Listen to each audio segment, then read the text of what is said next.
Politics is an awful business. It is a corrupt business. You see all across the country, all across the state, the region, people don't trust politicians. As I've traveled through the state of Kentucky and have given out my personal cell phone number and answered hundreds of thousands of questions, one of the themes is people don't trust politicians. I even get this, they say, when you're elected governor, you're going to change your phone number? I said, no, I won't. That's how bad they don't trust the process. So I think it's incumbent upon those people who are running for office to show the people of Kentucky that there's a different way and there's a different candidate. I'm the outsider, and my voter is actually the anti-establishment voter, the voter who's probably least likely to vote in a Republican primary. And my voters are revved up and ready to go to the polls. Having too much money means that we're taxed too much, plain and simple.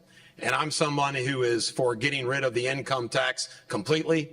And this is some real relief that we need. Those who are veterans, those who are fully disabled, those who are senior citizens who have to pay these annual automobile taxes, they get licensed to death, they get income tax to death, they get sales tax to death. We have the corporate tax, the death tax. It's tax, tax, tax. We need a complete tax overhaul. However, Allison Ball goes around the state bragging how much money we have. All I got to say is maybe we should give a little bit more to those flood victims in eastern Kentucky, the tornado victims in western Kentucky, and just maybe we ought to take care of our teachers who are underpaid in this state. First off, as far as mental health goes, for some reason along the way, we stopped placing those people with mental health in some type of a home where they could be taken care of. Instead, Big Pharma wants to medicate those with mental health and put them out on the street.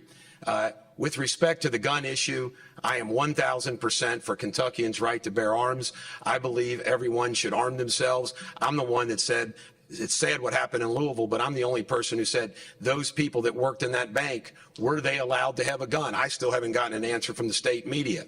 I don't believe in red flag laws. I believe that those who are armed with a gun help protect themselves and their loved ones. It's a right to life issue.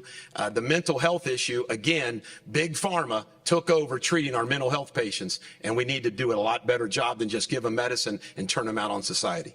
Well, that idea of dismantling the Kentucky School Board is Oklahoma Kelly, who's hiding in her basement like Joe Biden tonight. The bottom line is, on education, I'm against CRT. I'm against the pronoun baloney. I'm against the transgender sexification. If your child has got a transgender issue, so be it. I'm against sex change surgery. My opponent, Ryan Quarles, is actually at the Louisville debate, actually said he would support parents' right to do that. I'm against that. I'm against males playing female sports, drag queens and kids. Let's teach writing, reading, arithmetic. I'm for homeschooling, school choice, strong public schools, better teacher pay, vocational schools. Let's turn our high schools into these meccas of work training. I don't know if 5% is enough. I think they probably deserve more. And let me tell you what goes on in this country, every place, and in the state of Kentucky. And I speak for everybody. You know, what happens is, in healthcare, it becomes corporate healthcare. The corporate healthcare suite in hospitals make all the money. The nurses suffer. Then we have a nursing shortage. The same thing is in education. What these school boards do across the state, including our state Department of Education, is this administration.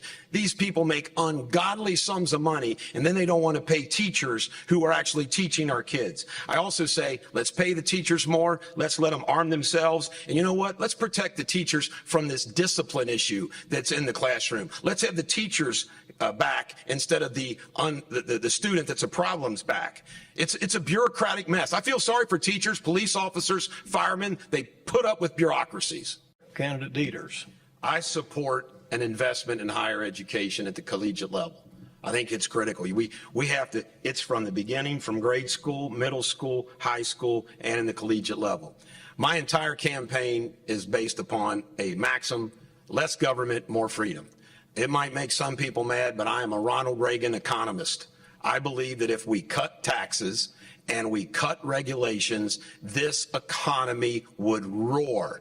And if it roars, the revenue comes in, and we'll have money to do everything that we need in this state. And that includes fully funding education at the secondary level. Give you a follow-up to this. Do we expose students to the range of options they may have early enough so they can get on a track in high school to know where they may be headed and, what they may be able to do in terms of earning a living? Deters? I graduated from high school at 15. I say that not to brag, just because I was smart. And I was exposed to German when I was in high school. In Germany, this was all the way back in the 70s. Germany makes a decision, if you're in the 8th grade, you're going to go vocational school or you're going to go college. That's what we need to do. And why we haven't done this yet drives me crazy. Let's train our children to go to work when they get out of high school or go to college. I hold the same position as our 45th President of the United States, Donald Trump, who is the president that nominated Supreme Court judges that reversed Roe v. Wade, to the chagrin of many and to the absolute God relief of many more. So the bottom line is I have the same position as Trump. I believe that there has to be an exception for the life of the mother. Now, we all know that the life of the mother is a rare exception. However, if there is a mother who has 3 children, I'm not going to force that father and that mother to decide that their 3 children are going to be without a mom because they have to choose that baby over the mother. It's a rare circumstance, but I believe in the exception of the life of the mother. And I believe life begins at conception, and I believe all life is sacred, and I abhor abortion. I believe in the full funding of the Brent Spence Bridge. However, I also oppose any type of tolls. It's just awful, the idea of tolls.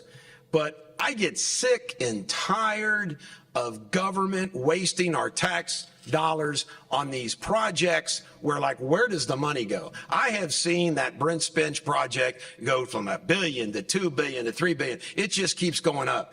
And I just feel like too many people have their hands in the cookie jar on it. So as governor of Kentucky, I'm going to make sure Kentucky taxpayer dollars aren't wasted into some vacuum of waste like we're doing at Ukraine with those foreign dollars.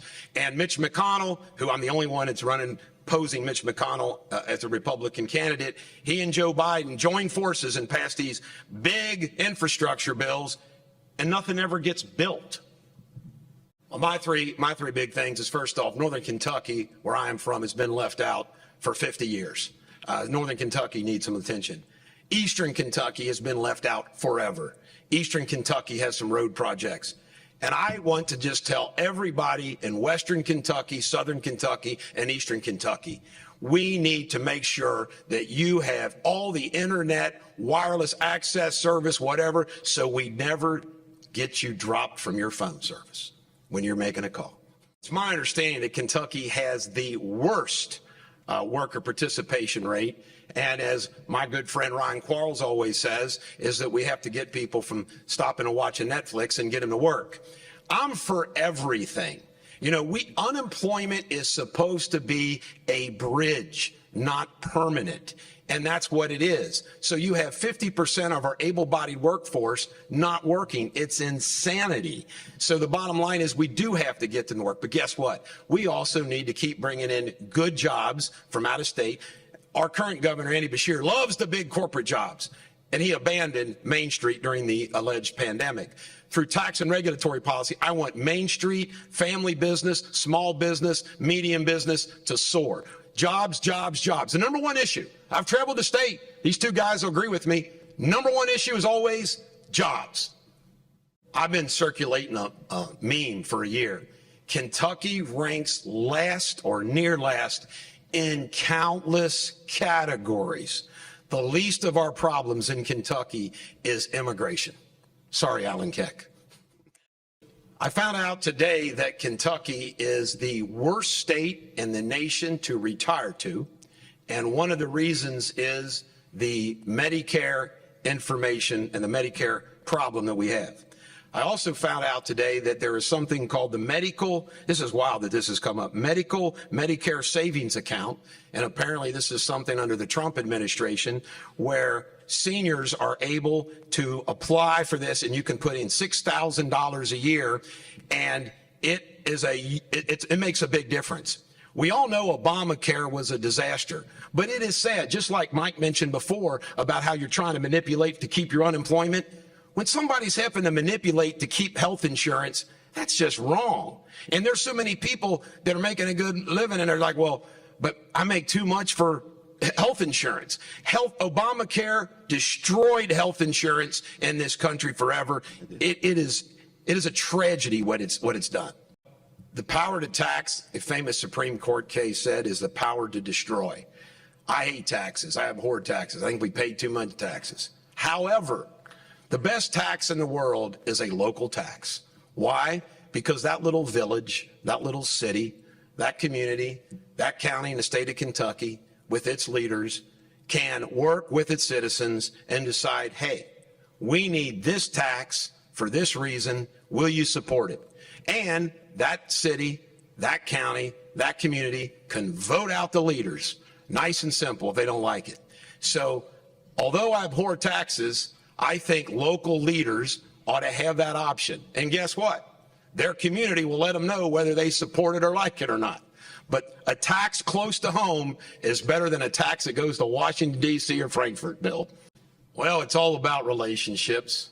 I've never met Stivers. I have met Osborne. I like him. I like him a lot.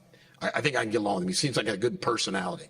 What I would do as soon as I'm elected, actually I would do it as soon as I obtain the nomination, is I would want to sit down with the leadership. And I would just simply like to work it out. You know, you got to talk about it behind closed doors as leaders and just solve it. I want leadership to know, and I'm not afraid to state a position. I don't think it's good to pick on new members that they don't toe your line absolutely 100%. You're going to kick them off a committee. So I think some of those rookies were mistreated. But at the same time, I think it's all about relationships, and you just got to work. The governor has to work with the legislature. It's that simple. What Andy Beshear is Joe Biden Democrat. He never says anything critical of Biden. Biden doesn't say anything critical of him. What they did to healthcare workers, making healthcare workers choose between getting a vax, even if they were pregnant or if they had some issue, or give up their career unless they got a religious or a healthcare exemption, is the most evil thing that's ever been perpetrated upon a workforce in this country. What he did to churches, the masks, it turns out to be a joke. It's corporate healthcare. The hospitals were working with Biden and Beshear and everybody to make sure they got that tax dollars. You know, if you got COVID and you died, you got $10,000 or $20,000. It was just evil, choosing who's essential and whose is not. Awful. And then this poor school kids. You know, we lost 2 years of education for our children. But not only that, everything those seniors and juniors missed out on that you normally do as a high school. I hope they remember that when they vote on May 16th. Now, let me do this just real quickly. How would you have handled the situation, candidate Deters? I wouldn't have shut down anything. I wouldn't have locked down anything. I wouldn't have mandated anything. It wasn't the bubonic plague. We knew from the outset that kids didn't get it, and if they did get it, they didn't die from it. If you were susceptible, you were elderly, or you were a diabetic, or you were overweight, be extra careful. A closing statement now from candidate Deters. What I'm about ready to say is I am the only candidate running for Kentucky governor in the Republican primary who has supported and defended Donald Trump from the beginning at 2015 all the way through. I'm the only candidate that says they did steal the election through mail-in ballots, ballot harvesting, and all the suppression of information on Hunter Biden, who's about to be indicted. I'm the only one who's running against Mitch McConnell as well. Mitch McConnell's got to go. I'm the anti-Mitch McConnell candidate. None of these candidates ever defend Donald Trump. None of these candidates ever say one word about Mitch McConnell, even when he passes bills and infringes upon our gun rights with Joe Biden. I'm the anti-Mitch McConnell. I'm the fighter. I'm the anti-establishment. The media hasn't covered my campaign. Check it out at DetersForGovernor.com. I've put out hundreds of issues, thousands of videos. Check it out. You'll want to vote for me.